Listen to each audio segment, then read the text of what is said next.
Hey! Wow, the reverb in this room is crazy now. I've took a bunch of furniture out of it and waiting for a desk to be delivered tomorrow. I'm going to have to soundproof this though, because it sounds ridiculous.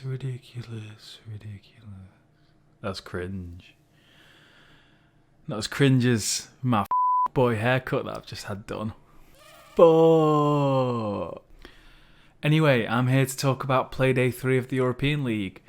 For those of you that are new to the channel, off the back of the recent short I uploaded, I like to do not only funny moments videos and plan on bringing some variety content to the channel in future, I also like to just predict Pro League outcomes. So if any of you are fans of the European League or the North American League, watch out for videos that I do on those, just basically breaking down my predictions for upcoming Playdays, how I think the results are going to go, why I think they're going to go that way. But without further ado, let's jump straight into the analysis of Playday 3 and my predictions for it.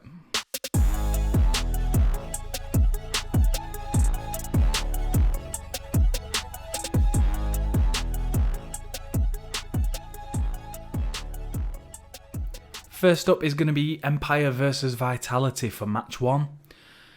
I've been underrating Vitality quite a bit and they haven't been beaten yet, I don't think.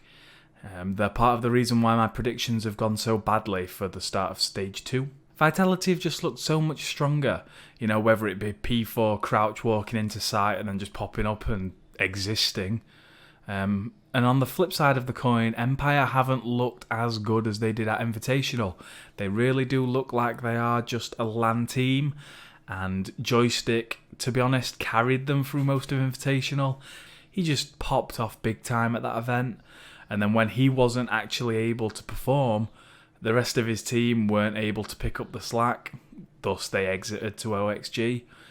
So yeah, I'm going to side with Vitality on this one. I feel like the sum of their parts is greater than Empire are at the minute. Empire are going to need to change things up drastically if they want to get back to the form that we're used to seeing from them.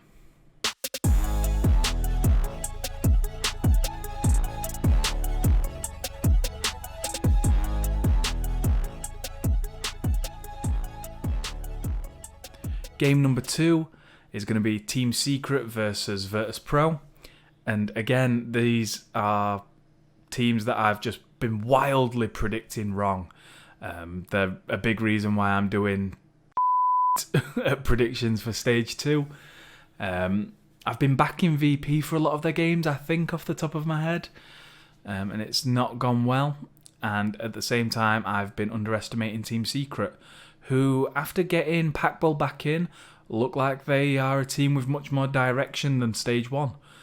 They look like they finally have a plan and that they're actually working towards acting on it within the round. From round to round, it's great just seeing the way that they're picking things up. And plus, their new share skin's pretty damn hot, if I do say so myself. So could this be the resurgence of Team Secret? I'm all for it. I mean, why not? So on that note, I'm going to have to side with Packball and Team Secret on this one.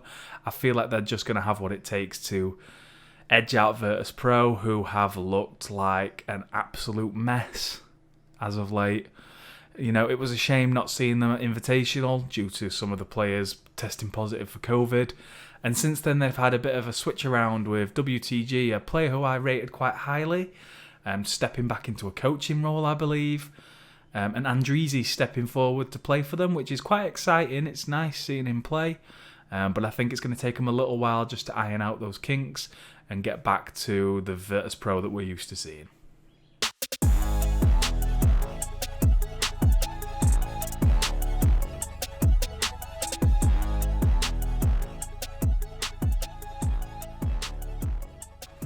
Game number 3 then is going to be Rogue versus BDS. And I think BDS are just going to be seeing red after their loss to Vitality. And they're just going to be all out going for this one. Guns blazing. They're going to just be pulling off some crazy and cheeky and doing whatever they need to win. BDS, despite looking a bit iffy at Invite, are without a doubt one of the strongest rosters within Siege as a whole. I think the biggest problem at Invite was the environment. It didn't really allow the players to thrive, although they are French nationals and they live within France and they should be used to it. It's not a LAN like any of the other LANs we've seen before, and I think that threw a few of the players off, especially you look at Shaiko, who underperformed in the majority of his invitational games.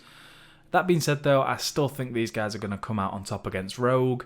Rogue have looked fairly inconsistent. They're up in some patches, they're down in other patches. It's just interesting seeing how they play out. Sometimes Rogue look really aggressive and really sharp, and they just execute perfectly. And then other times they just seem to throw away the post-plant situations and not really watch the diffuser. So it's going to be interesting to see how they fare against BDS, but I'm going to go with the French on this one. I Plant, I believe, is Playday, who had more plants than some players had kills at the Invitational. Let that one sink in.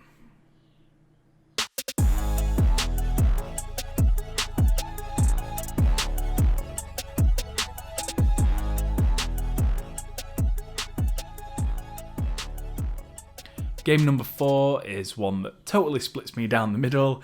It's Cavanagh versus G2.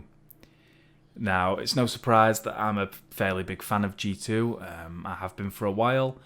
But this is not a G2 that we've ever really seen before. They've mixed and matched some roster moves and picked up some new players. I don't want to say dropped some of the dead wood, because the players that they've dropped aren't dead wood by any means. They can still clean up in the server, and they're still absolute monsters in this game. But G2 are just looking like they want to take a new direction, and I can respect that, if I'm quite honest. They're not the G2 of days gone, where they own Siege, just the most dominant roster in all of Siege history. They're looking new, and they're looking like they want to try and shake things up. Whether it's going to work so soon and soon enough for them to not lose key players like Citizen is to be seen. He does look a little bit tired of the way things are at the minute, with him hard carrying them through some of their matches, especially at Invite. But Cavanagh, on the flip side of that, are looking like a really strong team. They're so tenacious and they're not willing to just give it up. Momentum easily just slides their way. They lose a round and they're not bothered. They're just not. They don't care. They will come back at you just as hard, if not twice as hard, in the round after and try and snatch it out from under you. They're a really aggressive and just fun team to watch. I love watching these guys, whether it's Sloth popping off or, Kendrew pulling out some insane echo plays. Cavanagh are quickly becoming one of my favourite teams, and that means it's no surprise that I went out and bought this. Check it out. It gets better. Hey, it's got my name on it. How sick is that? So happy with this. So on this note, I am going to give the game to Cavanagh. I think they are going to have what it takes to edge out and just power past this new evolving G2 roster. But it could honestly go either way. G2 have looked quite sharp given the recent changes, and it looks like they're really warming up to this new sort of structure that they've got behind the team. It's exciting to see, but I'm still siding with Cavanagh on this one.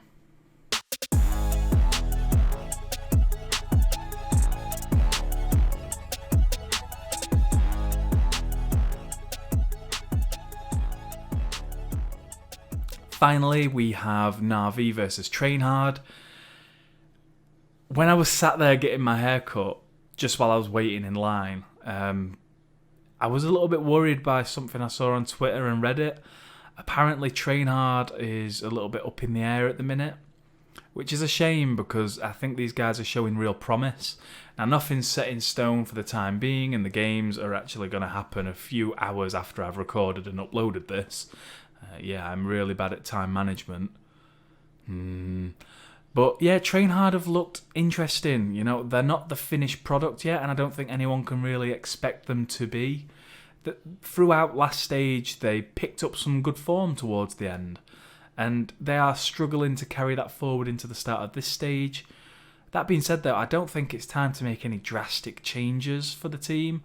I think they really need to just keep their heads down and finish this stage as well as stage 3 and just see how things unfold. The competition in the European League this season, across both stages so far, has just been... It's been so close. It's, teams beat other teams that you wouldn't expect them to beat, and then next week they'll lose to someone you'd expect them to easily beat, and it's just a revolving door of madness. So if Train Hard have been dropped, I'd be sad to see that. If not, though, and I'm hoping they're not, and they carry on into this game against Navi, unfortunately I still have to say that I think Navi are going to win this one. Navi are hands down one of the strongest teams, having won stage 1 and looking strong this stage, apart from a slight hiccup on Playday 1. I think Navi are primed to take the top spot again. They're just so aggressive, and if Doki's hitting his shots and things are going right, there's no stopping them. So on that note, I'm going to side with Navi. I hope that all the drama and everything that I've been seeing on Twitter around Train Hard and their situation, I hope it all settles down and we find out what's really happening with them. Fingers crossed it's nothing serious, and I hope to see them pick it up in the later games in the stage and start to find some form. So that wraps up my predictions and a little bit of an explanation as to why I think the games are going to go the way they're going to go. It's my first time doing these in quite a while because I've had a bit of a life change recently. I might upload an explanation video around that, just quick update. I might not, who knows. But either way, I will be tweeting out these predictions as well, so if anyone wants to slide over to Twitter and interact with me over there, that'd be awesome. In the meantime, though, I hope you guys enjoyed. Let me know in the comments what you guys think, and stick around for any funny moments videos or anything like that, because I will be uploading more of those in the future. I've just been sort of finding my feet recently and trying to get back into YouTube after a little bit of a hiatus. So thank you guys for sticking with me. I hope you enjoy the rest of your day, and take care. Bye.